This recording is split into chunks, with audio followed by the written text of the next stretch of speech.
اسی وقت اگر کھیت سے یا درخت سے اتاری جائے اور اسے پکایا جائے تو اس کی لذت، اس کا ذائقہ کچھ اور ہی ہوتا ہے.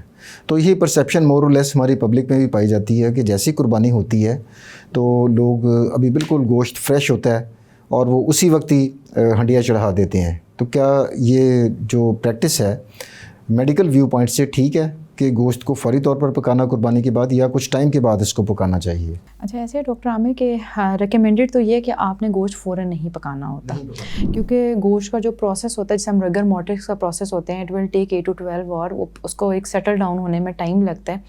تو ہمارے جو فیمیل جو ہیں وہ فوراً پکا لیتی ہیں، تو اس میں یہ ہوتا ہے کہ فوراً گوشت نارمل جس طرح آپ پکاتے ہیں اس سے زیادہ ٹینڈر رہتا ہے، جیسے ہم کہتے ہیں سخت رہتا ہے گوشت. جو فوراً پکاتے ہیں تو اس میں اس کی ٹینڈرنیس، کیونکہ وہ اس پروسیس جیسے ہم ریگر مورٹس کہتے ہیں اس کے تھرو مطلب وہ پروسیس نہیں اس میں ہوا ہوتا تو وہ زیادہ ٹینڈر ہوتا ہے. تو آئیڈلی جو ایک آئیڈل ٹائم ریکمنڈیشن ہے ہمارے پاس جو 8 to 12 اور آپ 8 گھنٹے صبر کر لیا کریں عید کے اوپر، اس کے بعد پکا لیا کریں، ٹھیک ہے. تو 8 to 12 اور ایک پروسیس ہوتا ہے گوشت کا جس کے تھرو وہ جاتا ہے اور اس کے بعد وہ جو ہے آپ بہتر ہے آپ 8 to 12 اور کے بعد پکائیں. عید الاضحیٰ یا نمکین عید کا نام ذہن میں آتے ساتھ ہی مزے کے کھانے ذہن میں آتے ہیں. تو ہمارے عوام میں کئی لوگ ایسے ہیں جو کہ شوگر، موٹاپا، بلڈ پریشر اور گاؤٹ یا جسے گنٹھیا ہم کہتے ہیں، ان جیسے امراض میں یا گردوں کے امراض میں مبتلا ہوتے ہیں. تو عید کے اوپر اس طرح کے جو لوگ ہیں ہائی رسک گروپ سے جو بلانگ کرتے ہیں، ان میں کھانے پینے میں احتیاط کتنی ضروری ہے؟ اچھا ایسے ہر وہ پیشنٹ جیسے کوئی پری موربڈ ہے، ہمارے پاس شوگر آ گیا، ہمارے پاس بی پی آ گیا، ٹھیک ہے، ہمارے پاس کوئی یورک ایسڈ کا پیشنٹ ہے، کولیسٹرول کے پرابلمز ہیں، ہائپر لیپیڈیمیا کے جو کہتے ہیں کولیسٹرول، دین کڈنی کے جو پیشنٹ ہے، خاص طور پہ کڈنی کے پیشنٹ کو ریڈ میٹ، اوبیسلی ہمارا زیادہ تر بکرا اور گائے ہوتا ہے تو red we call it red meat. تو ریڈ میٹ کے اندر اسپیشلی جو احتیاطی تدابیر ہے ڈائبٹک پیشنٹ ہائپر ٹینشن کے لیے کچھ اسپیسیفک اماؤنٹ ریکمینڈیڈ ہوتی ہے کہ جتنے آپ دن میں کھا سکتے ہیں، جس میں ہم ہتھیلی میں 140 to 200 گرامز جو ان کا ڈیلی ریکمینڈیڈ ہے کہ آپ پر ڈے اتنا میٹ لے سکتے ہیں. رفلی ایز اے لے مین ہم اس کو دیکھیں تو ہتھیلی میں، ہاں جی، ہتھیلی میں جتنا آپ کا گوشت آ سکتا ہے یا ایک پلیٹ جسے ہم کہتے ہیں. دوسرا اس طرف چلتے ہیں جس کے پری موربڈ ڈائبٹیز ہائپر ٹینشن چاہ رہی ہے، ڈیفینیٹلی وہ ریڈ میٹ لیں گے، اس سے کولیسٹرول ڈیپوزیشن وغیرہ زیادہ ہوتی ہے، ٹھیک ہے، کیونکہ اس میں فیٹ زیادہ ہوتی ہے تو کولیسٹرول ڈیپوزیشن کے زیادہ چانسز ہیں. تو obviously hyperlipidaemia, hypertension, diabetes یہ ورس ہوں گی. دین کمنگ ٹو وہ پیشنٹ جن کو CRF ہے، جیسے ہم کہتے ہیں کہ گردوں کی بیماری میں لاحق ہیں، جس کے ڈائلسس چل رہے ہیں، ان کو بھی اگین ایک اسپیسیفک اماؤنٹ ریکمینڈیڈ ہے کیونکہ ان میں پھر باقی کمپلیکیشنس کی وجہ سے ہو سکتی ہیں. Then again coming to hyperuricaemic patient جسے ہم گاؤٹ کہتے ہیں، تو اگین جو ریڈ میٹ ہے وہ یورک ایسڈ کے لیول کو بڑھاتا ہے. تو یہ سارے ان پیشنٹس کو خاص طور پہ جو میں نے ریکمنڈیشن بتائی ہیں 140 to 200 gram per day recommended ہے. تو آپ اپنے ڈاکٹر کو اسپیشلی کنسلٹ کر کے آپ ان سے ضرور رائے لیں کہ وہ کتنا کھا سکتے ہیں. ریکمنڈیشن ڈیلی کی یہی ہے، تو یہ لوگ خاص طور پہ احتیاط کریں کیونکہ یہ ایٹ رسک ہوتے ہیں ریڈ میٹ اسپیشلی جو کھاتے ہیں. اور اب ہم آتے ہیں نارمل لوگوں کے اوپر. نارمل سے مراد یہ کہ ایک نوجوان ہے یا مڈل ایجڈ کا انسان ہے، اس میں کسی قسم کے امراض نہیں ہے، نہ شوگر ہے، نہ بلڈ پریشر ہے، نہ موٹاپا ہے، نہ گردوں کی کوئی بیماری ہے، نہ ہی گنٹھی ہے. اس طرح کے لوگوں میں عید کے اوپر جو بد احتیاطی ہو جاتی ہے، بد پرہیزی ہو جاتی ہے کھانے پینے کے معاملات میں، تو ان میں کس قسم کے معدے کے جو امراض ہیں یا آنتوں کے جو امراض ہیں وہ دیکھنے میں آتے ہیں؟ اچھا again coming to red meat, over eating ہمارے جو نوجوان بہت کرتے ہیں. دین انڈائجیشن ہو سکتی ہے، ڈسپیپٹک سمٹم جسے کہتے ہیں، ڈکار وغیرہ آنا، مطلب لوز موشن، وامٹنگ، ایکسیسو بد ہضمی کی وجہ سے انڈائجیشن جسے ہم نارمل کہتے ہیں، ہاں جی، ڈکارے وغیرہ، مائٹ بھی اوور ایٹنگ سے وامٹنگ ہو جائے، کوئی آپ کو لوز موشن وغیرہ. تو یہ سب کچھ ہمارے نوجوانوں میں موسٹ کامن ہے جو کہ عید کے پہلے دن کھا کے ایمرجنسی میں لینڈ بھی ہوئے ہوتے ہیں ہمارے. بڑی عید کے اوپر آپ نے دیکھا ہوگا کہ باربیکیو کا رواج بہت عام ہے. ہر جنرل اسٹور کے باہر کوئلے پڑے ہوتے ہیں اور لوگ جوک در جوک جو ہیں وہ کوئلے خرید کر باربیکیو کا انتظام کر رہے ہوتے ہیں. اور دوسری سائڈ پہ کچھ لوگ ایسے ہیں جو ڈیپ فرائنگ جسے ہم کہتے ہیں، ڈیپ فرائیڈ میٹ ڈشز، جس میں آپ کا قورمہ، نہاری، پائے، اس طرح کی چیزیں آتی ہیں. تو اس میں اس حوالے سے آپ کس چیز کو پریفر کریں گی کہ آیا کہ باربیکیو والے جو تکے ہیں وہ نسبتاً سیف ہیں دوسری ڈشز سے، یا دوسری والی ڈشز زیادہ بہتر ہیں باربیکیو سے؟ اس پر روشنی ڈالیے گا. اچھا یہ ہے کہ اس میں یہ جو باربیکیو ہے اٹس مور سیف. اب یہ کیوں سیف ہے let me tell you, because جو باربیکیو ہے وہ جیسے اینیمل فیٹ کے اندر ہی کوک ہوتا ہے, اس کی کیلوری کانٹینٹ بھی کم ہوتا ہے اور دین فیٹ سارا وہ کوک اس میں کوک ہو جاتا ہے. ہاں جی, اسی کے اندر کوک ہوتا ہے وہ ہیٹ, ہاں جی اسی میں وہ بنے گا, ٹھیک ہے. اور اس کا کیلوری کانٹینٹ بھی کمپیریٹیولی ٹو ڈیپ فرائڈ وہ کم ہوتا ہے. دین کمنگ ٹو فرائڈ, کیونکہ اس میں ایکسٹرا آئل یوز ہوتا ہے, وہ آئل ایبزارب ہوتا ہے اس کے اندر, مطلب, اور دوسرا اس کا کیلوری کانٹینٹ زیادہ ہوتا ہے. تو ہمارے as a being a gastroenterologist I recommend barbecue is more safe than your deep frying. اچھا ڈاکٹر صاحبہ, ہماری جو پبلک ہے اس میں ایک بڑا ایک عام غلط سا تاثر پایا جاتا ہے کہ کھانا کھانے کے بعد, خاص طور پر جب آپ نے بہت ہی زیادہ کھانا کھا لیا ہو, تو کولا ڈرنکس ہم استعمال کریں تو کھانا جلدی ہضم ہو جائے گا. اس ٹرینڈ کو آپ کیسے دیکھتی ہیں کہ آیا اس کی کوئی میڈیکل ویو پوائنٹ سے اس میں کوئی صداقت ہے یا یہ صرف متھ ہے یا غلط فہمی ہے؟ ٹو بی آنیسٹ, جو کولا ڈرنکس ہیں نا وہ بیسیکلی ہائی کیلریز ہوتی ہیں. فرسٹ آف آل اس میں شوگر کانٹینٹ بہت زیادہ ہوتا ہے. دوسرا, اٹس ناٹ ریکمینڈیڈ, یہ الٹا آپ کو انڈائجیشن کرتی ہیں, کیونکہ اس کی جو کاربن ڈائی آکسائڈ بنتی ہے, گیس بنتی ہے کاربونیٹڈ ڈرنکس کے اندر, وہ اوپر اٹھتی ہے, آپ کا اسٹمک کو مزید ڈسٹرب کرتی ہے, انڈائجیشن کرتی ہے. تو آئیڈیلی جو ہم ریکمینڈ کرتے ہیں کہ آپ نارمل واٹر لے لیں, لائم واٹر لے لیں, لیکن آفٹر 2 hours, یا جوسز سمپل آپ لے لیں, لیکن کولا ڈرنکس آپ نے لینی, کیونکہ وہ فردر آپ کے اس انڈائجیشن کو ورسن کرتی ہیں اس وجہ سے, اور ہائی کیلریز ہوتی ہیں, اس لیے ہم ریکمینڈ نہیں کرتے. اگر آپ نے لینی ہے 2-3 hours بعد لے لیں, لیکن again I will recommend don't take Cola drinks, soda drinks. اچھا, اب ہم بات کرتے ہیں کہ عید قربان کے بعد اکثر لوگوں کے پاس خود بھی قربانی کی ہوتی ہے, اور محلے سے, دوست احباب, رشتہ داروں کی طرف سے بھی گوشت خاصی مقدار میں جمع ہو جاتا ہے, اور لوگ وہ اس کو فریزر کے اندر یا فریج کے اندر سٹور کر دیتے ہیں, اور کافی لمبے عرصے کے لیے عام طور پہ کر دیتے ہیں. تو آپ بتائیے گا کہ میڈیکل ویو پوائنٹ سے گوشت کو کتنے عرصے تک سٹور کر کے رکھنا ٹھیک ہے, اور اگر وہ 2-3 مہینے فار ایگزامپل زیادہ ہم سٹور کر لیتے ہیں تو اس کے کیا نقصانات ہو سکتے ہیں؟ اچھا دیکھیں, جیسے آپ نے ابھی بات کی کہ فریزر میں سیو کرتے ہیں, فریزر کا اچھا سب سے پہلے امپورٹنٹ جو ہے فریزر کا ٹیمپریچر ہے.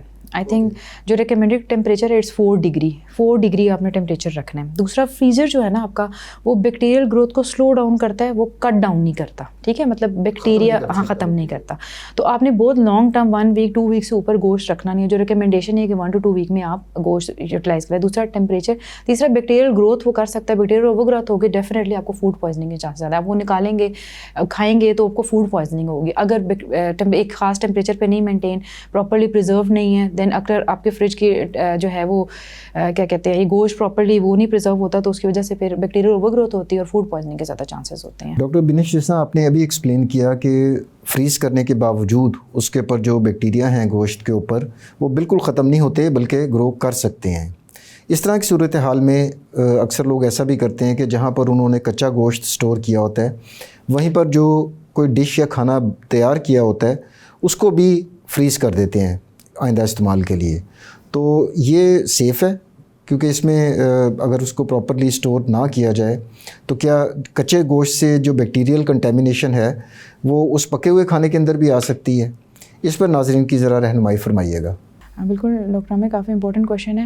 ایک تو امپورٹنٹ بات یہ ہے کہ آپ اس کو کور کر کے رکھیں, کوکڈ فوڈ کو آپ نے, کیونکہ دوسرا تو ہوتا ہی شاپر میں ہے نا, تو آپ نے کوکڈ فوڈ کو کور کر کے رکھیں کراس کنٹامینیشن سے بچانے, کیونکہ اسپورز ہیں, اسپورز تو کسی جگہ پہ ٹرانسمٹ ہو سکتے ہیں, ٹھیک ہے. دوسرا امپورٹنٹ بات ہے کہ جو ایک ریکمنڈیشن ہے کہ آپ اپنے فریزر کے اپر پورشن میں اپنا کوکڈ فوڈ سیو کریں اور لوور پورشن میں اپنا میٹ سیو کریں, ایک جرنل جو ایک وہ ہوتی ہے.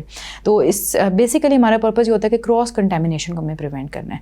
تو most important thing you have to cover your cooked food, جتنا کور رہے گا اس سے اتنی کراس کنٹامینیشن نہیں ہوگی. آخر میں ڈاکٹر بنش, ہم نے کانگو وائرس کی سے بچاؤ اور کھانے پینے میں احتیاطی تدابیر کے اوپر بڑی سیر حاصل گفتگو کی, اور میں چاہوں گا کہ عید الاضحیٰ کے حوالے سے انہی دونوں موضوعات کے اوپر آپ ہماری پبلک کو کیا ٹیک ہوم میسج کیا دینا چاہیں گی پلیز؟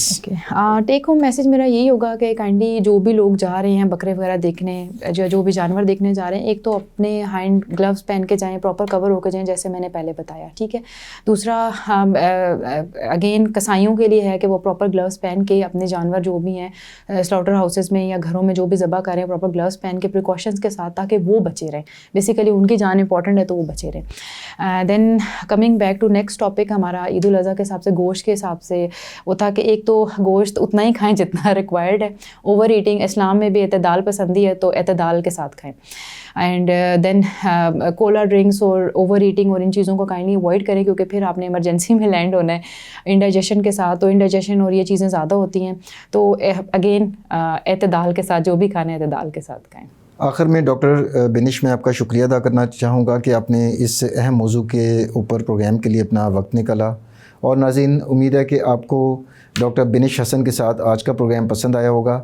اگلے پروگرام تک کے لیے ڈاکٹر عامر کو اجازت دیجیے. اللہ حافظ.